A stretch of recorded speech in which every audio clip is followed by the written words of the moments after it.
welcome. Here is our panel. I'm gonna have them. Hold on. Hold on. No. What is all this? You guys have so much.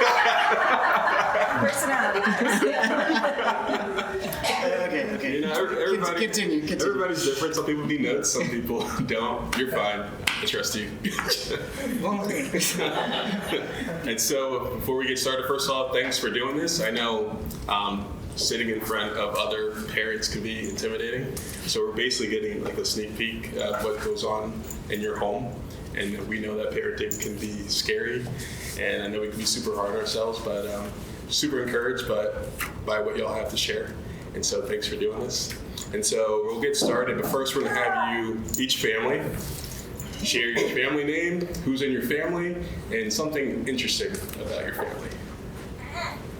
Should I go first? Yeah, sure. Right. Am I too close to you? I'm okay with it. I feel like the way you looked at me, it was like, back up. No, you're fine.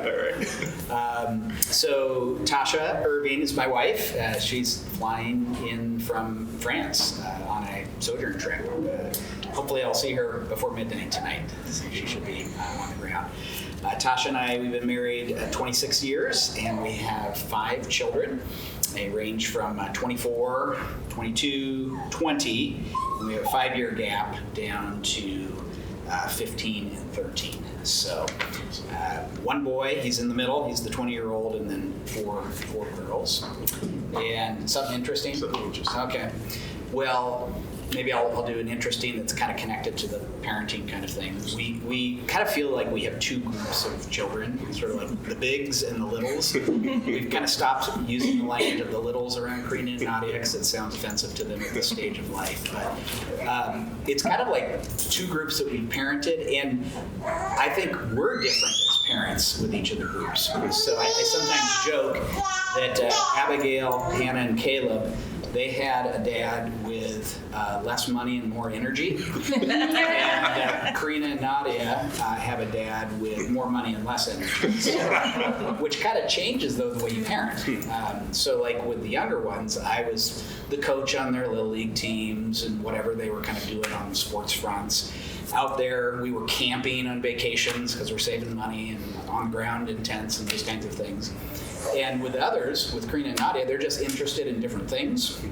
And I have less energy, so it kind of channels differently. I feel like, this might not sound accurate, but I almost feel a little bit more like a grandfatherly dad in a sense. Like I just have a slower pace in my parenting with them. So we're trying to be faithful with the energy we have at this stage of life. And yeah, it's been a fun journey. Stressful at times and fun. Yeah. Awesome, thanks for sharing. Next up.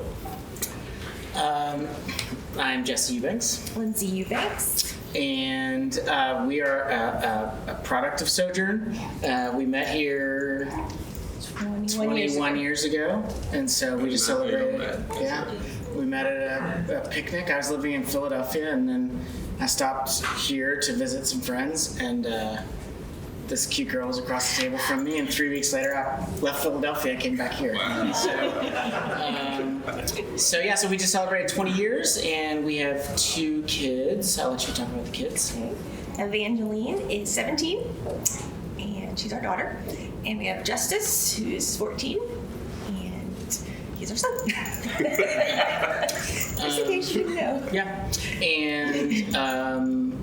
and we have some neurodivergence in our house that we navigate on a daily basis, and so that's a unique quality within our family. But our family decided this was going to be our we talked about what our quirky funny weird thing thing. So if you came to our house and you look in our backyard, we have a phone booth from 1985, like the classic, like Bill and Ted's Excellent Adventure, phone booth. There was this thing called phone booths. Look it up. Phone booths and Bill and Ted. Two. Yeah, I know. I really messed that one up. So we have a phone booth in our backyard. Yes, we do. Very cool. Not least. I'm Nathan Hong, Grace Hong.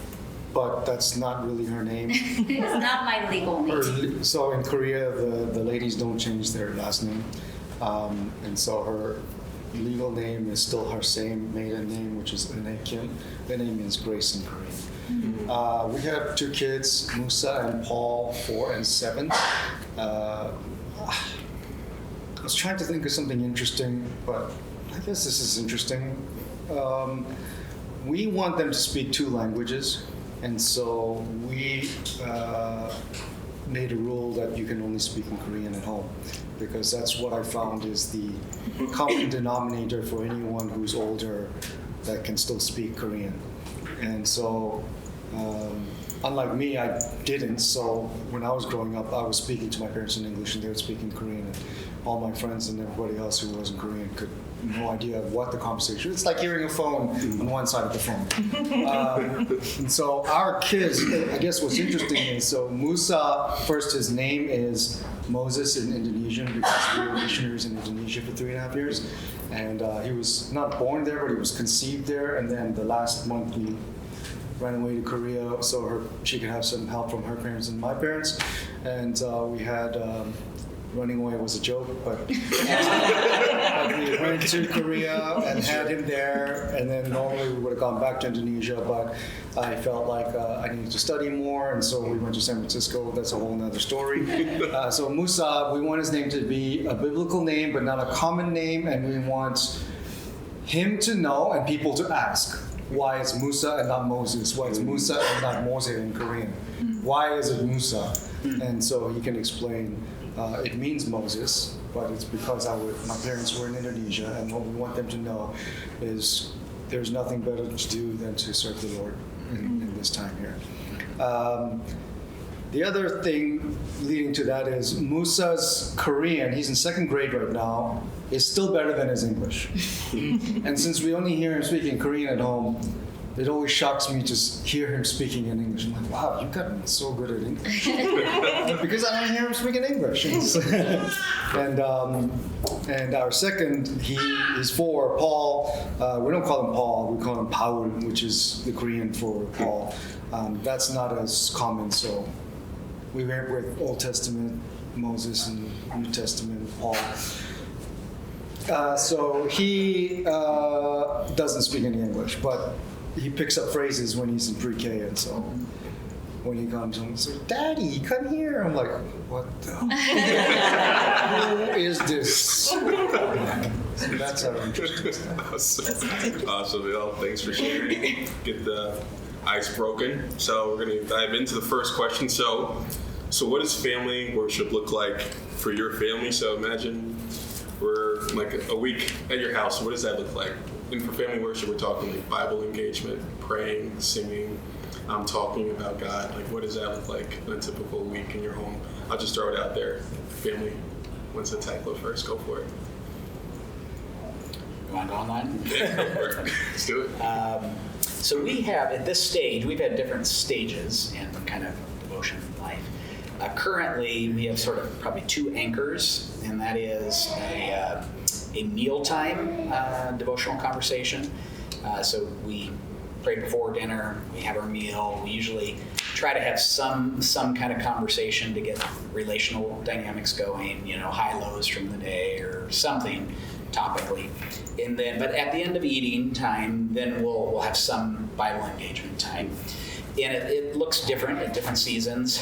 Recently, we walked through the book of Romans together. That took several weeks. We would just sort of read half a chapter at a time or something like that. We've been in seasons where we do like Bible Project and do some series. We'll pull out the iPad and go through some Bible Project.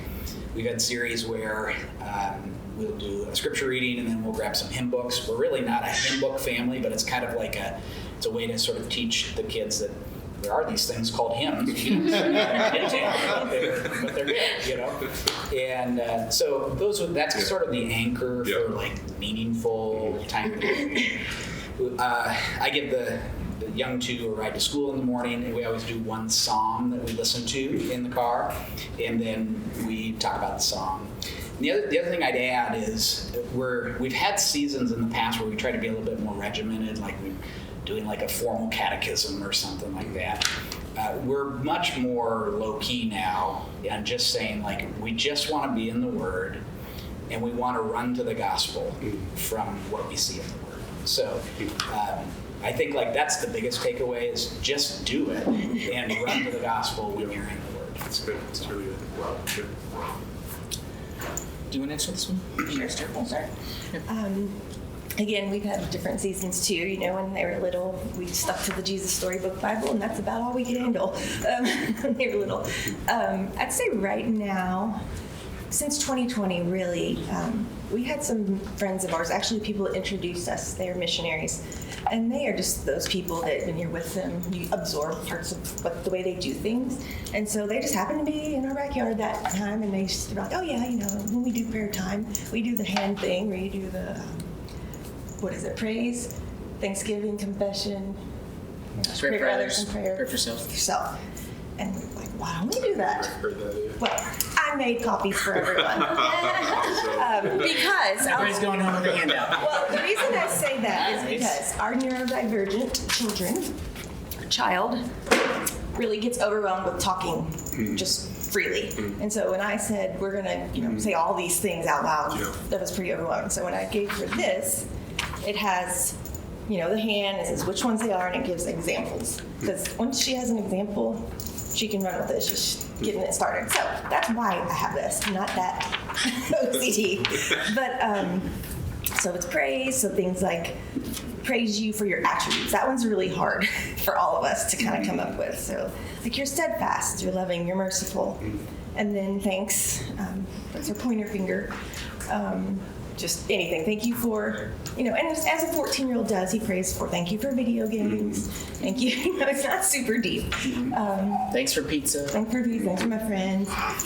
When I was young, I prayed for thanks for my hair working in the morning because it was the 80s and I had the booth thing going.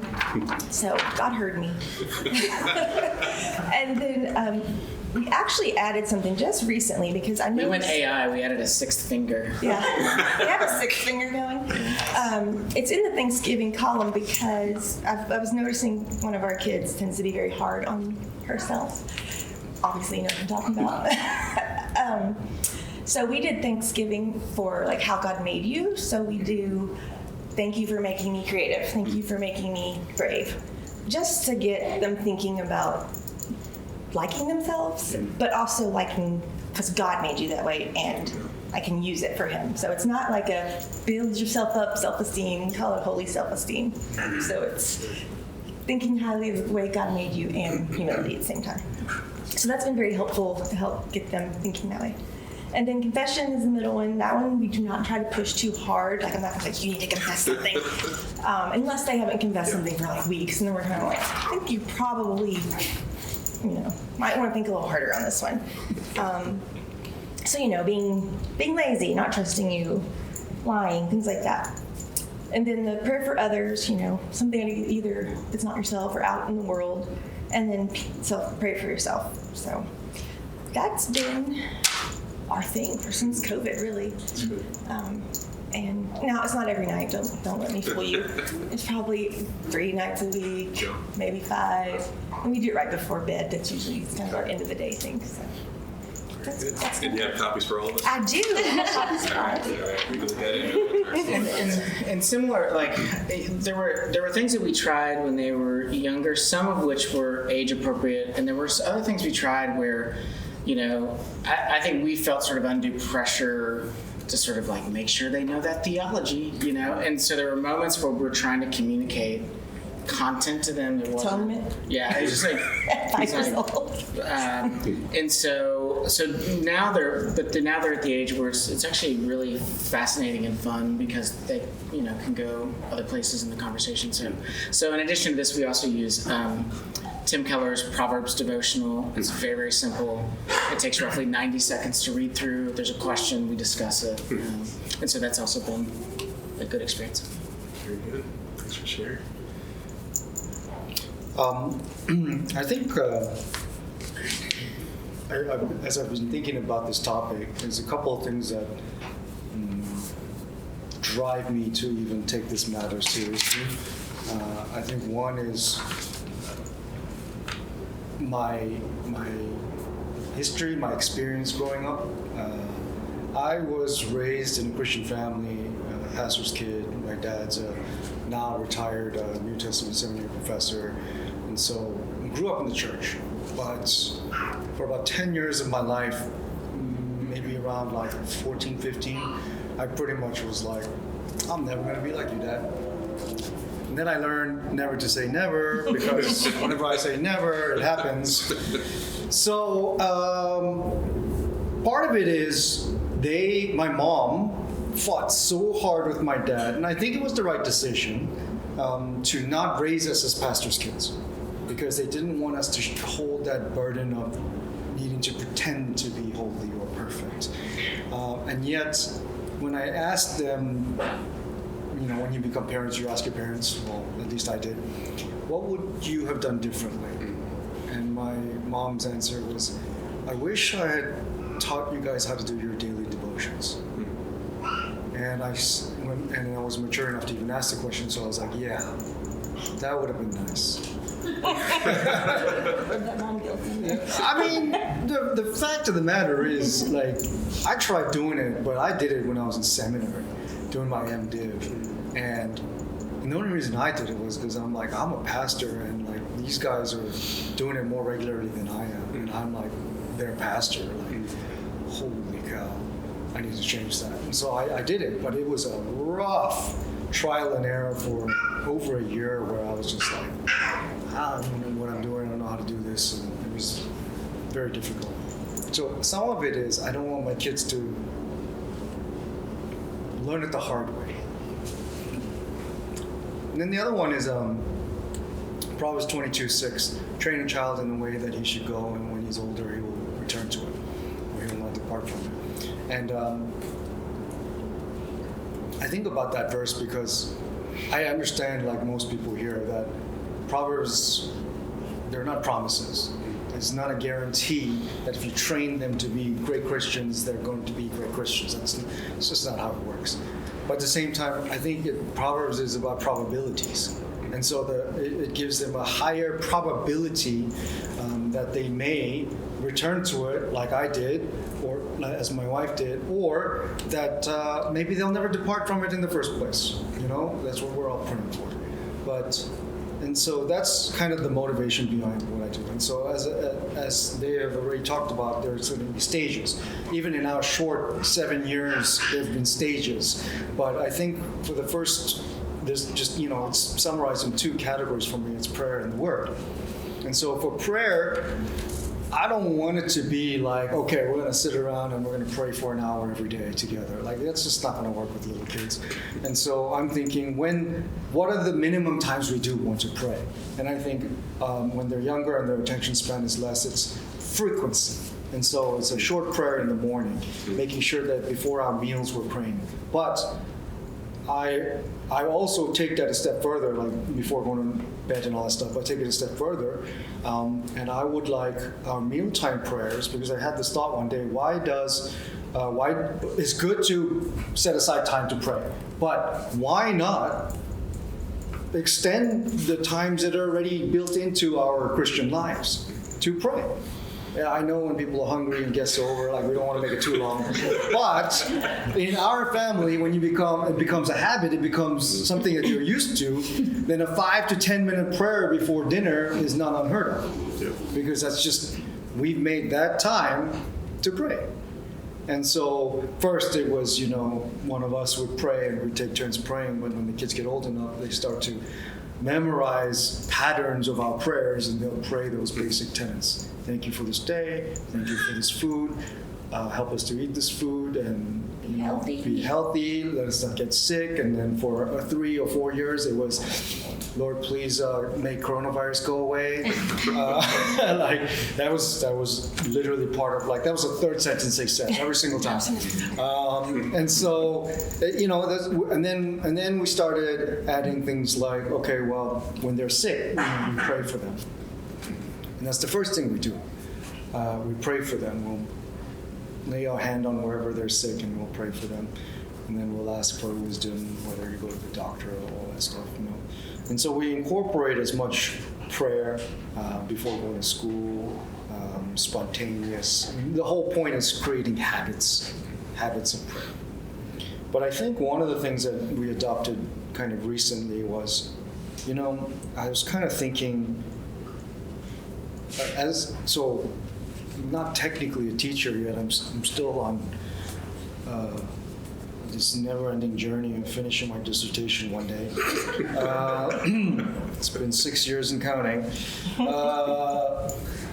So I keep thinking, like, what do I want as a teacher? I'm like, okay, I can spew out all these things, I can give them all these techniques, I can create all these habits, but if there's one thing or two things or three things, and I'm narrowing it down to the basics and the most simple things, and for me, I would love them to have the benediction, the Old Testament Aaronic benediction, Numbers 6, and then also the benediction that we say at church every Sunday, the New Testament benediction.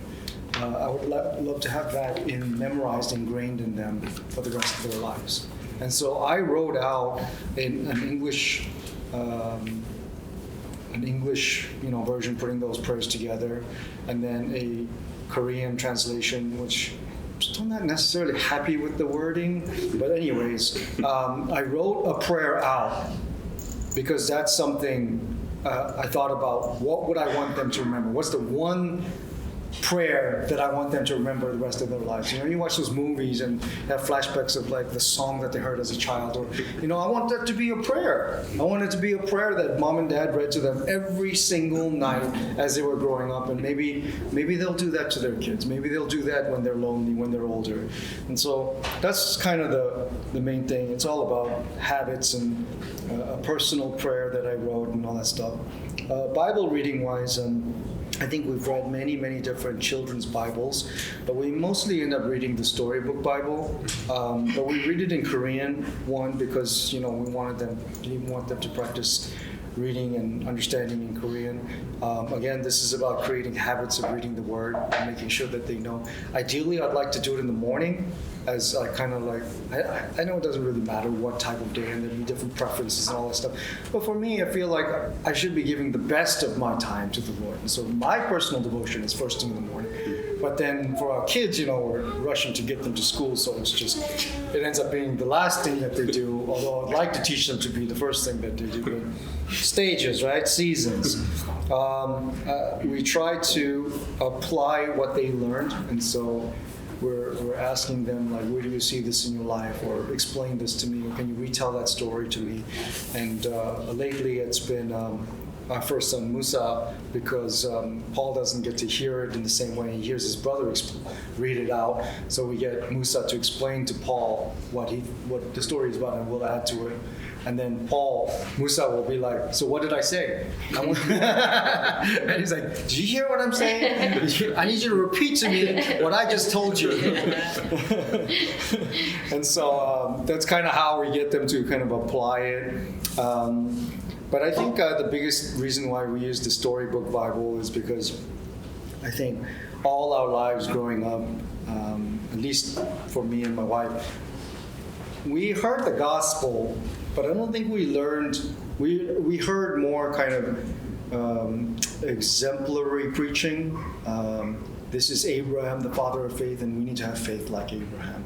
But if you look at Abraham's life, that was never meant to be an example. And actually there are no, including Jesus, in my opinion, I think there are no examples that we can aspire to follow, because with everybody else you'll look and they all have their sin and they have their flaws. Even with Jesus, I think you'll be depressed thinking that we can be perfect like him.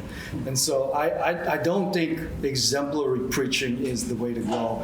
And so if we're not doing that, then I think the Storybook Bible does a really great job of pointing to Jesus, explaining how this Old Testament passage is talking about Jesus. This Old Testament story is really a type of Messiah or whatnot. And so I love reading that. I love teaching them that it's one unified story, who the main character is. I love explaining to them that the Old Testament is the New Testament concealed, and the New Testament is the Old Testament revealed, and how that's all one story. And so really, habits, prayer, and the Word.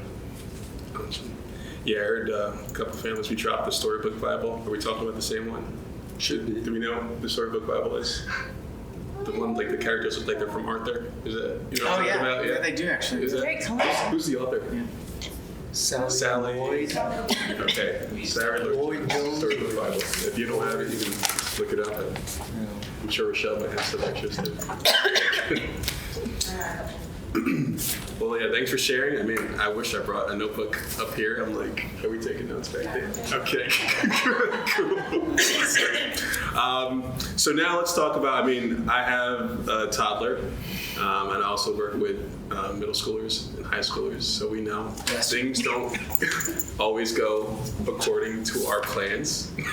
And so right now we're going to talk about like blunders or struggles. So what are some challenges that you face while trying to prioritize regular family worship? We'll just talk about the struggles and then like the adjustments you had to make too. You can include that in your answer as well. I mean, I sort of alluded to this earlier, but I think that for me,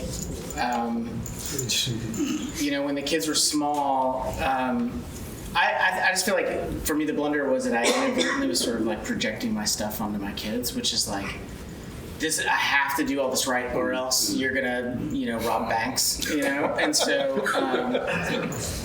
So there were a lot of moments in which it just sort of felt like I was force feeding my kids and I was not attuned to them and actually really perceiving them well and seeing them accurately. And so I think that there's just something to be said, I think, for us as time has gone on, to just like, our kids are just different. Every single one of our kids, they're just different people, and what does it mean to meet them where they are and then help them to connect the dots? You know, my son is asking very different questions than my daughter asks, and so we want to be able to respond to those things. So yeah, the question was just about blunders, things that we... Many. I think what you're saying about the attunement is very important. Didn't you say some time ago, one of our counselors said, one of the best ways you can teach the gospel to your kid is to play with them on the floor when they're little, so that they know what it feels like to have a father that's attuned to them. That's, you know, powerful. That is very Because sometimes we walk around with a lot of, you know, knowledge, but we don't necessarily connect. So that's very important. And with the kids being different, that's really tricky. They're so different, I mean, night and day. And Justice is very intellectual. He wants to know why, prove it, and I'm not sure I buy all this. So I got him the book, The Case for Christ for Kids, and that was boom, like he just took off with it. And so just knowing your kids is good. So that was just, we always have to kind of stay a step ahead of him. Like, we need to know why, because he's going to ask. And Evangeline's just more like, you said it, sure, believe it. She's got good questions, but she's just not nearly as questioning about things like that. So she makes it easier. But last thing, but I do think, to Lindsay's point, I think that if I could go back, I think I honestly, like, especially when my kids were very little, I think I would have just played with them a lot more. And because I think that is, you know, what a child understands. You know, that is an embodiment of the gospel in a language that they can understand. And there were just times where I was so preoccupied with data transfer. I need to take everything, and I need to. And sometimes, man, it's just like, I just need to come out and wrestle with my kids. You know. That's beautiful. That's good. So I think we had to grow to learn how to find a devotional pattern in our life that fit our family's personality. So I went to seminary, was a pastor coming out of seminary, so, you know, it was kind of, let's be systematic, let's kind of be real disciplined about this. And for those of you who know Tasha, her personality is a little bit more go with the flow, and, you know, which is a beautiful thing, but early on in marriage, I think those things bumped up against each other. And so I think we had to find rhythms that worked for both of our parental personalities, because then it could be sustainable devotional life as a family.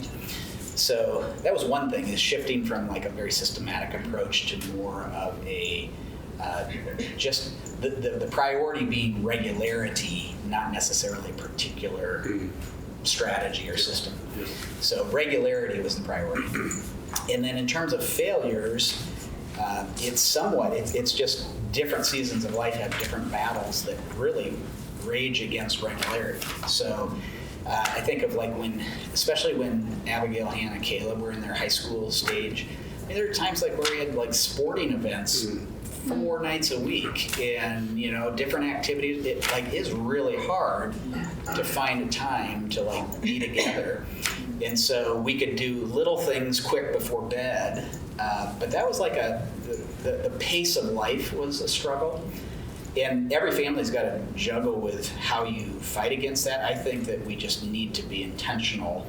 And that's not to say like kids shouldn't be in sport. Like it's like there just needs to be intentionality to say we can't let this priority to be together in the Word get pushed out for days and days and days on end. So like tonight, like I'm with you all. We didn't do our mealtime devotion because I had my meal here and Tasha's flying on a plane. So Karina and Nadia had pizza, and they probably didn't do devotions today. So like, You can go call them. so there's like reality hits, and we got to flex and adjust. But we did do our time in Psalm 36 this morning, and prayed together, and so like. I think it's being flexible but fighting for regularity. I think that's been a key for us over, I guess, 24 years of doing this. That's good. Thank you. Really good. That's a good way of saying it. I like it. Yeah. Yeah. When Musa was just starting to read, I don't know whose idea was this, but we thought it's a good time to teach him read better while we are reading the Bible. So we take turns to read him a Bible, read with him at night, right before he goes to bed. When he's like really tired and we are rushed to put him to bed, we want to do this quickly, but then like I want to do this right. So he was a beginner of reading. So he's reading Bible word by word in Korean, and Word by word is more like letter by letter.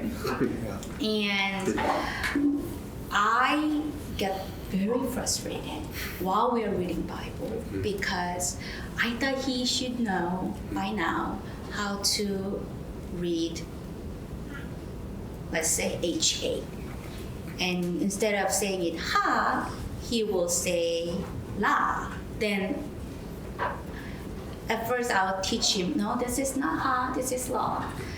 But he will do it again and again and again. And when it's about 5th time for me to teach the same word, same letter, then I start, my voice get really loud.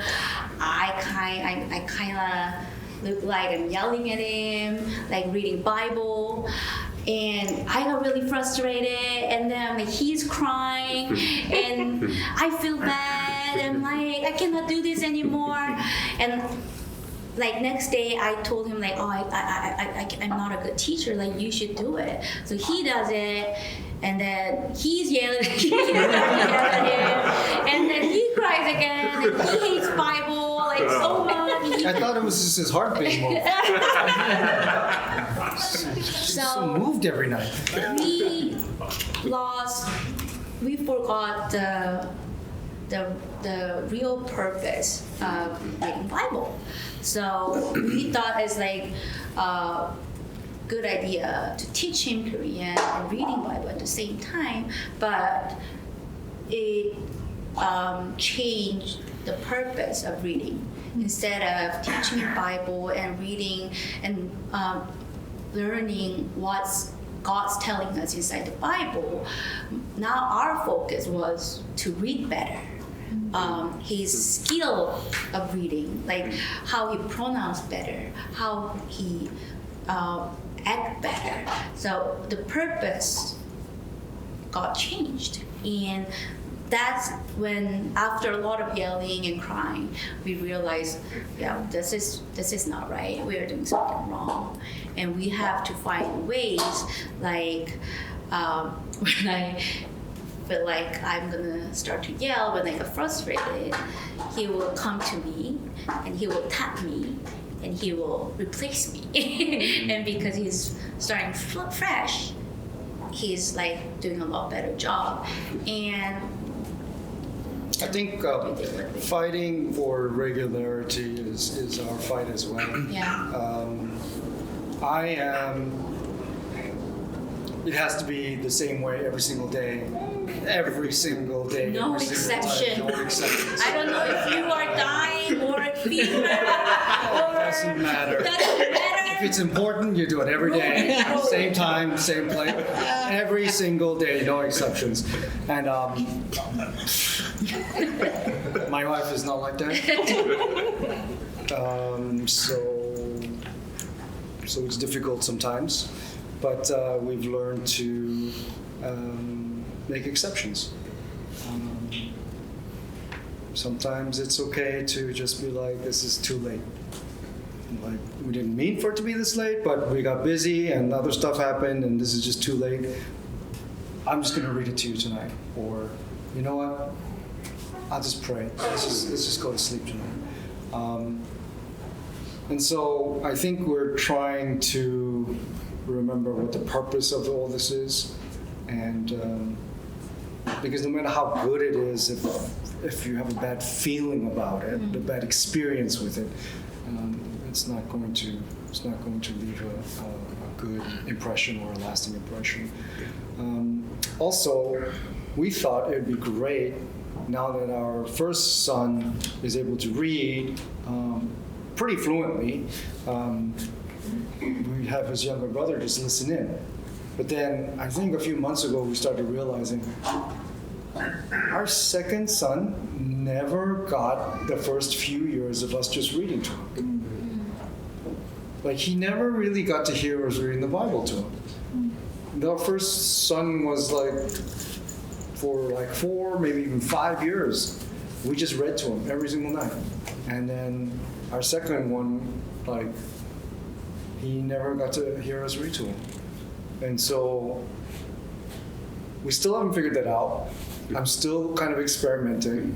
There are days that I'll just read it for him while his brother's getting his teeth brushed and all that stuff. And so they fight to see sometimes who's first and sometimes they fight to see who's last. I'm like, could you be just consistent? Okay, every day. You're number 1, you're number 2. But they don't operate like that. And so sometimes I'll read sometimes I'll read Paul the Bible while Musa's being brushing his teeth or whatever. And sometimes I'll have Musa explain, but then I'll come in and I'll add some stuff. Sometimes I'll have Musa just read it, and then I'll see if Paul was listening at all. But then there's been some cool times that Paul already knows this story, and he'll like add in like what's happening because he's already heard the story so many times. And so I don't know what to do about number 2. We're still trying to figure it out. Like, I don't know. I'm trying to figure out, like, is it me being lazy? I don't want to be redundant. Is it fair? I don't know. There's so many questions in my mind. I don't know what the answer is. I just know that it was brought to my attention that our second is not getting as much love in this department. Remind me, how old is your second? 4. 4. Okay. Yeah. He's cute. I look at him and I'm like, because he's got kind of her personality. And Lovely. so,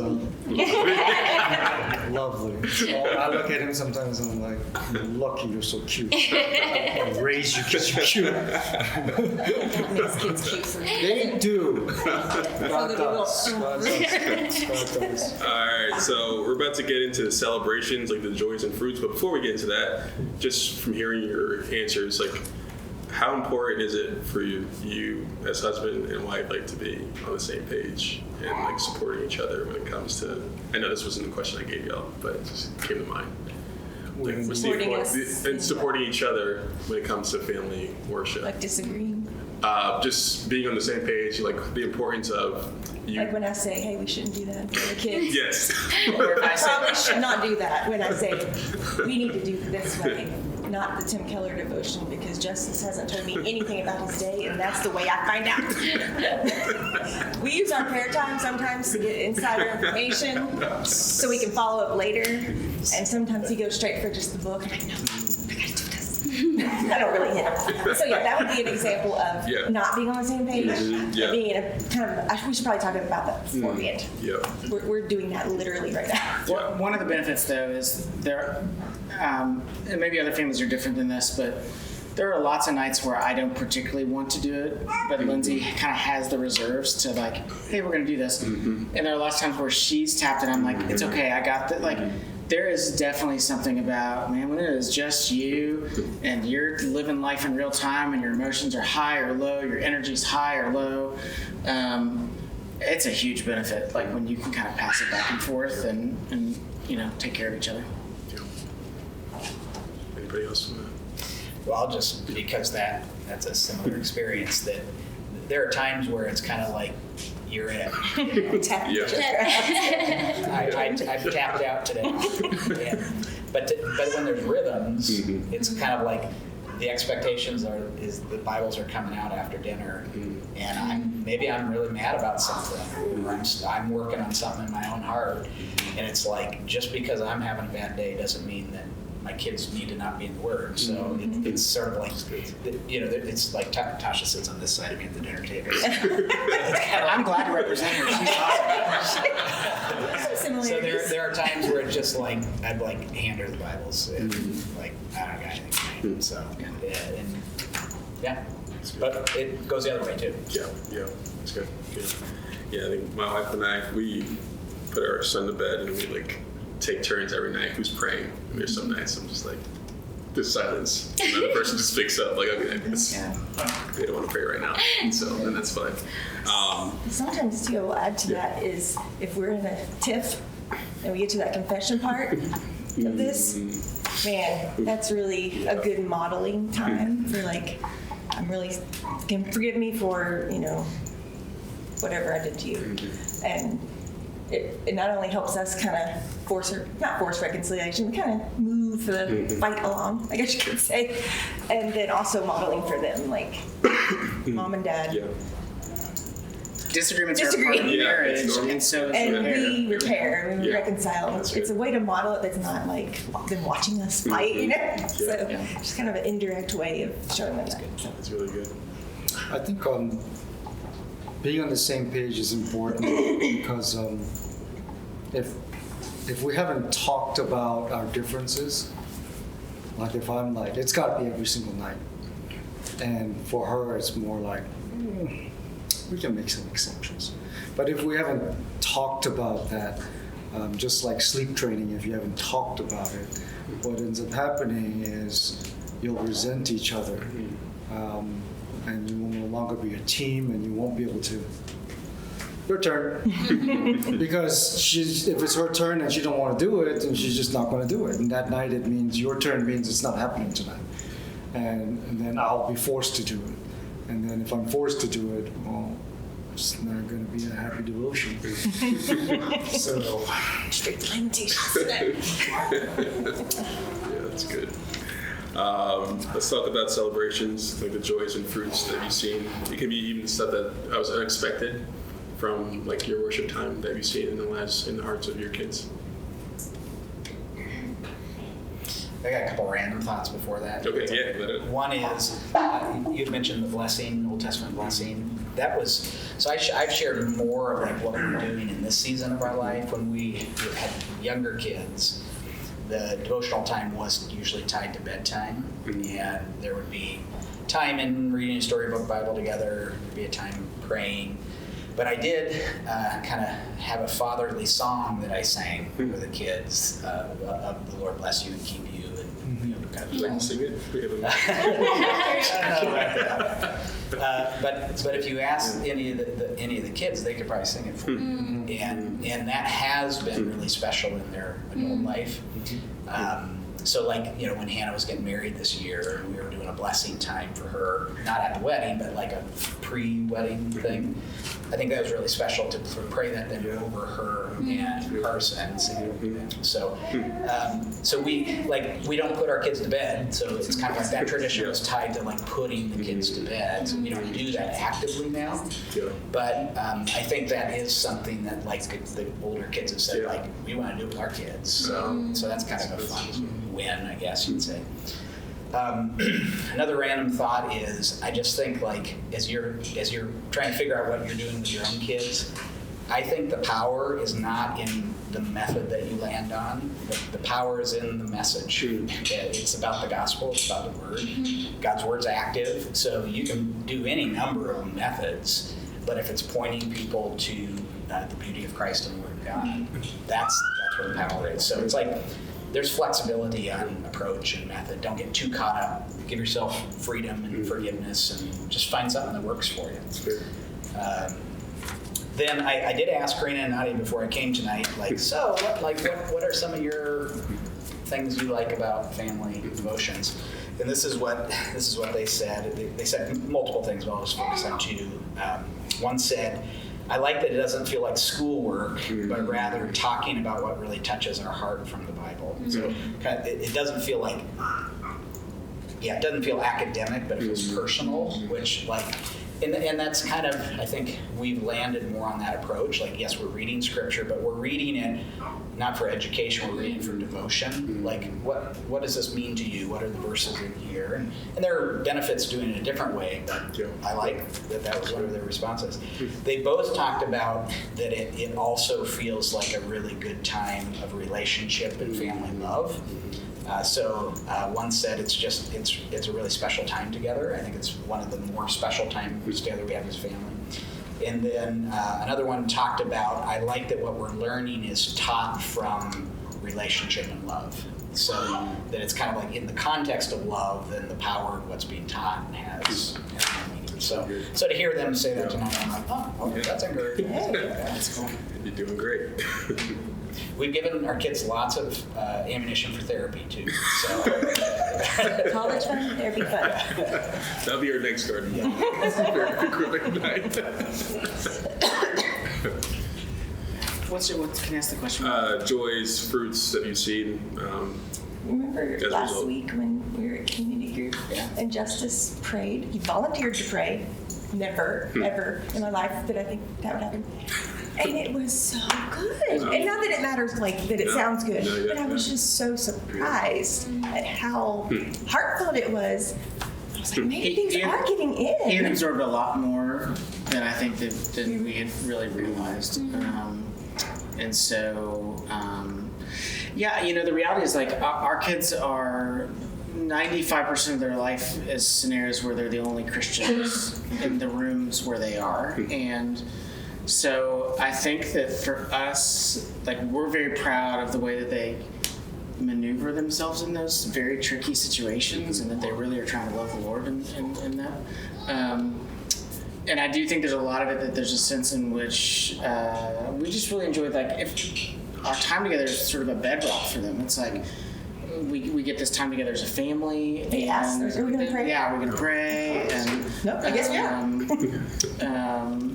And so I think just for us, like, we just always have these little moments, that we don't see coming, where we realize, like, God has been doing work in their life that's just really.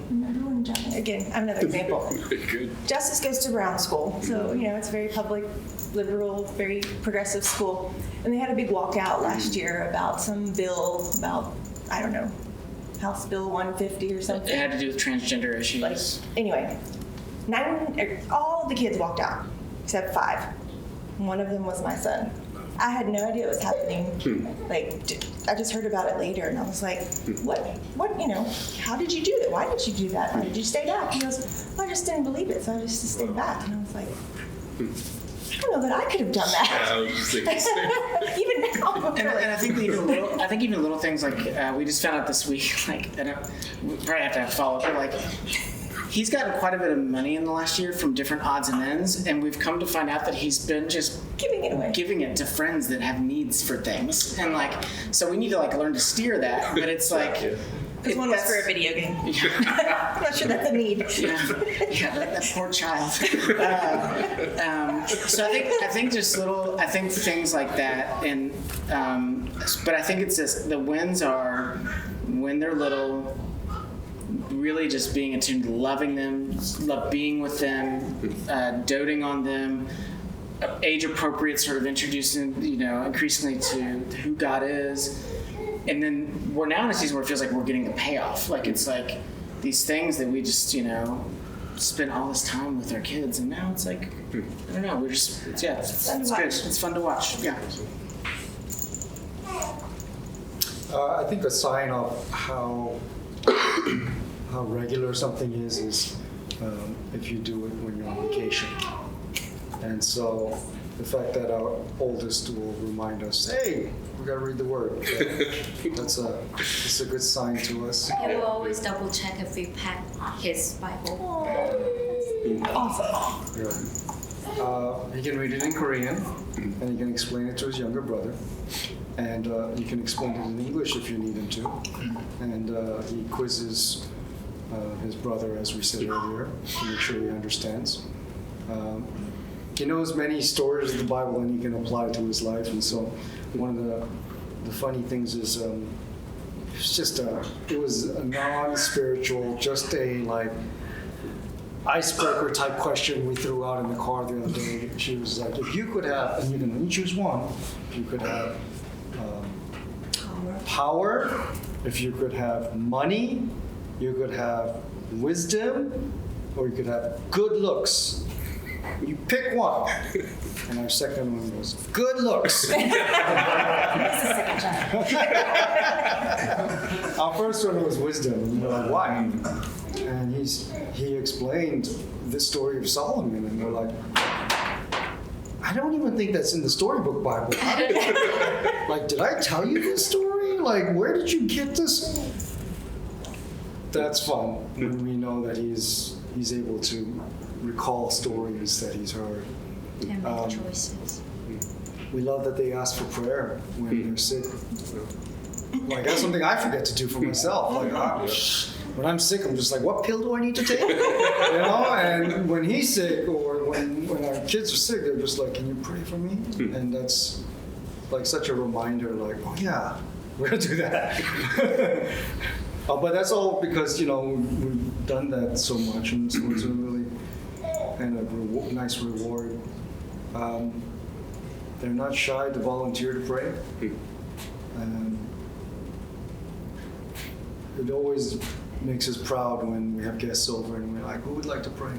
And both our kids are like, I will. And they start fighting. And then neither of them play.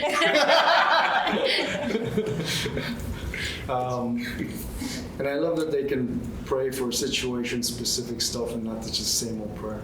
So if they're in a hurry, they're just going to pray the same old, thank you for this day, thank you for this food, thank you for, please get rid of coronavirus, that kind of stuff. But then it's really fun when you hear them pray for our guests, for example, over something that we talked about earlier. And when we hear them include those things, it's just a reminder, they're listening. They're picking things up. That's good. Well, we have a few minutes left. You guys are kind of dropping in encouragement nuggets as we went along, but if you had some words of encouragement for parents looking to start, parents that have been maybe struggling to stay consistent, or just parents that are discouraged, or, what words would you give them? I would say two things, which I've kind of already been saying the first one. Just do something. Do something and do it regularly. Don't put too much pressure on yourself. Be gracious with things when you miss a day, but just do something and do it regularly. Because if you have a trickle effect over many, many years, the Word of God and the gospel get planted in our kids' heart, which is wonderful. The other thing I'd say, so one of the main passages of the Bible that kind of talk to us about teaching children is Deuteronomy 6. So there's a couple things about that passage. One is it's really flow of life. It talks about you talk to them while you're on your way and you're going past your doorposts. And it's not really like the formal Sunday school classroom where that's taking place. In Deuteronomy 6, it's like where you're living and where you're traveling as you go about your life. Which means, I think, as well, that our kids need to see lives that are authentically living these things out and treasuring what we're teaching. So right before the instruction to teach these things in Deuteronomy 6 is actually, before teaching, the call is for us to treasure God. Love the Lord your God with all your heart. These words shall be on your heart. And so as parents, I would just say, like, our kids ultimately are going to internalize what they see us treasuring. So, like, do they really see us treasuring UK basketball? Nothing wrong with that, right? But what's what? More Cardinals, right? But it's more like, what are the ultimate treasures that our kids are actually picking up from us? And is it Jesus? Is it the gospel? At the end of the day, our kids, we can't fake it with our kids. We can fake it with our workplaces maybe or ministry context, but we can't fake it with our kids. They see our life and they see our treasures. And so love Jesus, be dependent on the gospel, like really love Jesus and really be dependent on the gospel in your life. And I think that's the first battleground is our own life. And then we just sort of like, you squeeze a person and their dependence on Jesus comes out and it spills on the people around them. So that's probably like my biggest plea is just tend to your own gospel dependence and dependence on the Word. And I think that will bless your kids. That's really good. Really good. Thank you. Kevin, can you ask one more time? Just final, some encouragement for parents that may be discouraged or looking to start or have been, Can I ask this question? I'm trying to look for age ranges so all your parents. So obviously we've got little ones. Who else is who's got the oldest kid in this crowd? You might have a How old? Senior in high school. Senior in high school. How old's your oldest, Josh? Yeah. So, there's a couple thoughts that come to mind. Like, I just remember, man, when the kids were small, it's like life was just so slow, and it just felt like every day in some ways was like you're fighting to like make it to bedtime. And this really wild thing happens, and it usually happens right around 7th grade. Where suddenly you're not like fighting to make it to the next thing. You're suddenly counting. I got this much time left. And if any of you've ever, it's really fascinating. If you go online, there's these graphs that show the relational time that we spend with really people. Depressing, don't you think? And there is a very, very special amount of time that we have with our children. And I say that to say like. We knew a counselor who said that he made most of his living off of guilty Christian parents because of how many parents would come in and were wringing themselves out with like guilt, like I can't believe I did this, and he said half his job was giving permission to parents, and I say that to say like.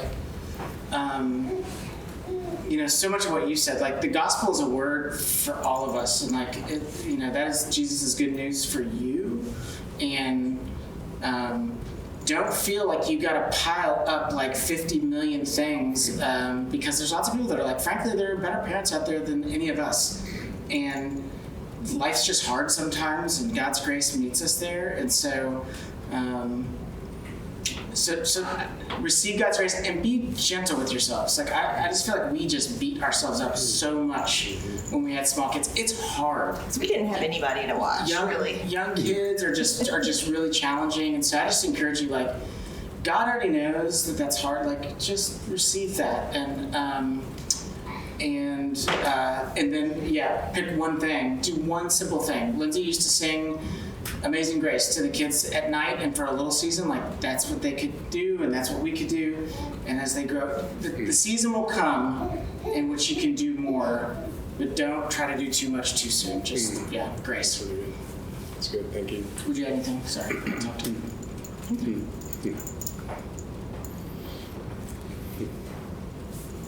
I think that assumes that we're doing too much, though. Because otherwise, I think there's some people maybe who give themselves too much grace, and maybe they need to just do something. So it depends on what perspective you've taken, I guess. I think for me, what I would say, because I think there's more of a discouragement to just stop trying, because whatever you're doing is not working. And so I think for me, it's more like just try different things. I think it's just a different way of saying do something. And again, along those lines, keep at it. Don't give up. Like if we know this is important, this is something that we're going to have to find a rhythm. We're going to have to find something, and we have to know that there are going to be seasons, and things are going to change as time goes and as the kids age, and it's going to change depending on who your children are, because everyone's different, and how many kids you have, because that plays a big. So just do something and keep at it. Don't give up. I think the last thing is, it seems so simple, and I know it's so much easier said than done, but these are, going back to Proverbs 22:6, these are lifelong habits that we're hoping that our kids will learn and adopt for themselves, because ultimately we believe that this is the best way to live your life. And so if we believe that to be true, we want our kids to believe that too and live that way. That's good. Thank you. Q&A? Got time for that? I'm trying to read you. I did want to add one thing. Remember, God loves your kids far more than you do. Yes. In the end. Yeah. And I tell them that, which can be kind of weird sometimes if they don't speak abstractly. Yeah, I tell our student leaders when it comes to teaching and leading our students, it's just a reminder. End of the day, it's the Holy Spirit that will, touch their hearts. But we have an opportunity to cultivate an environment where they can flourish and where he can work, and so kind of holding those two together is helpful. So it's not all on us, but we can help. Yeah, you can't just lay back there. Exactly. Figure it out later. Exactly. Yeah. So, but intentionality. I mean, that's really the theme that keeps coming out is intentionality. We'll make some room for any other questions from the room. Yeah. So for those of you who raised in Christian households, I don't know, is that wrong or who was it? Not me. Okay. So. Mine was diet Christian, so it's very confusing. What, Should we pass the mic around or no? No? Okay, you just read. What do you remember from growing up that your parents did for you? And how do you desire or kind of reshape that in terms of passing it on to your own kids in terms of habits? So I was very different from my mom. My mom was devoted, disciplined, and she was very far from rebellious, and I was everything opposite from her. I always thought that she and I am very different, and I thought she's legalistic. She said, when I'm sick, it's okay for me to not go to school because of fever, but I should go to church. That's how strict she was. So we as a family never went to summer vacation, like summer vacation, but we always went to summer retreat to church together every year. So my dad had to use all his summer vacation for the church retreat. So we never really get to go to do other stuff. So I thought that's norm. But as I grow up and meet other family, other friends who's not Christian, I felt like that's unfair. And because I wasn't like her, even though I grew up from the church, I become very rebellious, and I told my mom that I went to church, but most of the time I didn't go. And I knew how to act right in front of other Christian because I heard so much about sermon and right answer, about Bible quizzes. But then when I'm at school with other friends, then I was like totally different person, and I thought that's okay. That's how I learned to be a smart Christian. But then whenever I was rebellious, whenever I was like against of like anything related to church or Jesus, my mom always prayed. And one time I was like 16, and I had a huge fight with my mom, and I didn't want to go back to home, so I stayed at my friend's house for like 3 days, and I went home like very quietly, and nobody was there, like all the room was dark. But then I heard something on my room, and then I opened my room and everything was dark, but then my mom was under my desk praying, kneel down and praying and crying for me. And that was shocking. Of course, that didn't change my life at that moment, but that scene always stuck into my mind. And I grew up, and I fall, and I did a lot of things, but I end up meeting Jesus intimately. And then even though I personally is very different from my mom, now I kind of want to be like her. I want to follow her praying life. I want to follow how devoted she was. So she didn't purposely, like some things that she did was, I don't know, somewhat harmful for me. But at the end, because she showed me how much she prayed, and whenever she had hard time, she always prayed. She always go to prayer garden, church prayer room. She made her praying room at our house whenever we move. That ends up making me want to be more like her and want to follow Jesus like her. For me, it was a little bit tricky because my parents, more my mom, was very intentional about not treating us as pastors' kids. So we weren't necessarily forced to like serve or go do stuff. So that was kind of good. But then at the same time, like we all knew who my dad was, and so we had the pressure. It didn't matter. We had the pressure. But I have most of my friends who are pastors' kids are still not right with the Lord today. And I think that some of it, a lot of it is contributed to their parents making ministry the focus and expecting that the kids would just, God would raise their kids. So that's one thing I love about Sojourn, that we do have an emphasis on family, and that we try to make sure that our dads and moms are present for their children. And so I think that's a big part of it, a big part of the issue, and which is why I want to go to a church where that's a thing we believe in and try to enact. I mean, this is what we believe in, this is why it's important, and this is why we do it.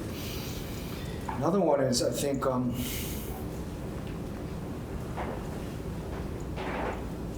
we were given a lot of information, and and this is why I'm so like heavy on application. I never, like my friends, didn't understand how this Bible and the gospel should transform our lives. Like it was a story we heard of. And in essence, if I look back to those days, it was like the password to get into heaven one day. But it didn't change how I lived today. Like it just never made that connection. It was about where I was going after this. And in my mind, it was someplace like Hawaii. And so that's what I thought Christianity was. And so I think for me, explaining the significance of everything it has become a big part of how I teach the Bible. If I could kind of lean into that as well, a couple themes brought my childhood back in this conversation. So Lindsay had talked about the idea of God loves our children more than we do, and then Grace, you were talking about the importance of prayer. So my initial thought is, no, I didn't grow up in a Christian home, but I grew up with a Christian mom, and so it's kind of an interesting dynamic. My dad was actively working against our faith. He didn't allow me to go to church, but my mom and sister did. He thought that the church had screwed up my older sister. He didn't want that to happen to me. So it's like I've got discipling happening from my dad actively. And my mom did not have a lot of freedom to be aggressive with her faith with me. I don't know all the dynamics there, but she was a praying saint. And she believed God was big enough to move in my life in that circumstance. So I don't remember really ever having like a Bible time with my mom, but I remember her reading her Bible and I remember her praying. And there's something pretty powerful about observing that, but I think it's also more than just the example. Like God answered her prayers, which is a reminder for us about that with our own children, to be praying for God's intervention. God's the one who saves. We just are pointing people to the truth of the gospel. So yes and no in terms of the Christian life. I also saw really authentic Christian life lived under very hard circumstances, and that's pretty powerful too.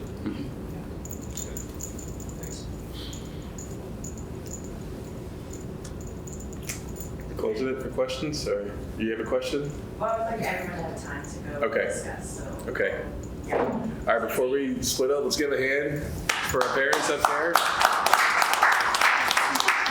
We're super helpful. So much. Yeah. Thank you. So what we're going to do is we kind of have the parent equipping. We like to give like the last 30 minutes or so just for parents to be able to actually discuss with parents that are in the same age bracket as like your kids are in. So because we're a more intimate group this evening, I went ahead and broke you guys up into groups. So staying in this room are the Thurmans, the Suitors, the Hippolytes, and Mr. Reeser. And then out in the alcove right past the elevator, we have the Sprouts and the Saplings, which are like older pre-K and elementary. So the Hongs, the Rothschilds, the Marshalls, and the Halls who aren't here. So, and then in the known as the art suite or the bridal suite, whatever you want to call it, we have all of our older kiddos. So present are the Mr. Irving, the Pollys, and the Eubanks. So we're missing one group out of that, one family out of that group. But yeah, so you guys can just, again, the hope is that you can take one thing that you heard and one thing that you want to try in your home starting soon, and what that would be, and ways of encouragement and ways to grow. And if you don't know the people who are in your group, to get to know other parents who have kids your same age. Okay, thanks guys. Thank you.